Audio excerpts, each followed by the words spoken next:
Cascading E minor pentatonic. And it really comes from this run that I would play all the time in jams, because you always end up in E minor at some point in time. And it's really just based on your really basic pentatonic shape up here on the 12th fret, but with a little bit of pull-off action. It's just this pattern that you apply to the shape one string at a time.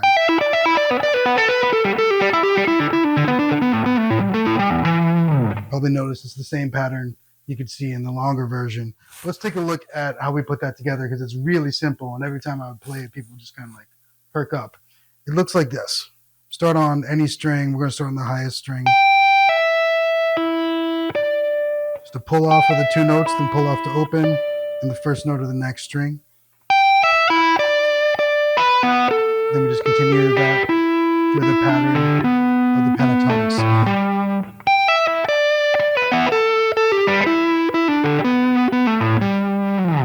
And then once you get that down, once you're used to that, we do that pull off again, and then a pull off on the new note on the next string.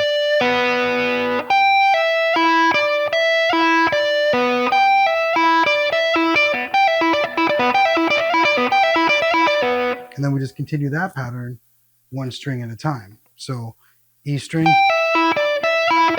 G, D,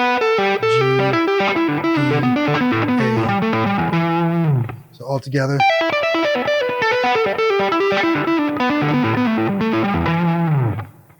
Now that's phase one. And there are 3 phases. If you want to, you can pause it right here and come back when you feel a little bit more comfortable. But I think you should check out phases 2 and 3. I think it'll be pretty motivating. So yeah, one of the reasons that this works is because all of the notes for the E minor pentatonic, E, G, A, B, D, are E, G, A, B, D, and again E on our open strings. So we can always pull to those open strings and it'll be within the scale. And what that means is, if you know that position of the minor pentatonic scale, if you maybe know the other positions of the pentatonic,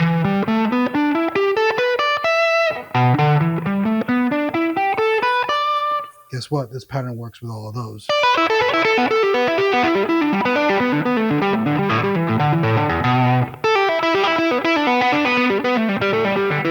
You get the idea.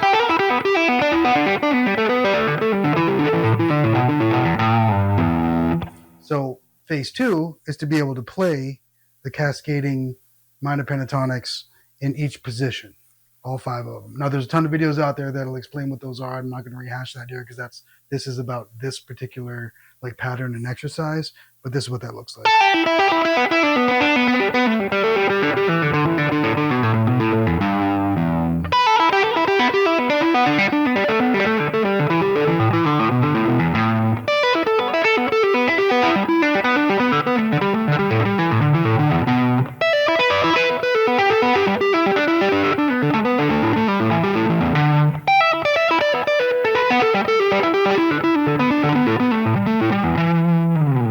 Really musical, and it's a great warm-up exercise. You get to play a lot of the guitar, and it sounds good and is fun. It's good at limbering your fingers up. Now phase 3, which is what you saw me play at the beginning, is really just kind of the same thing, except we're using all of the positions all the way from up here, the 15th fret of the high E, to the open low E. And all we're doing there is playing 2 positions on each string. So, and then we move up to the next string.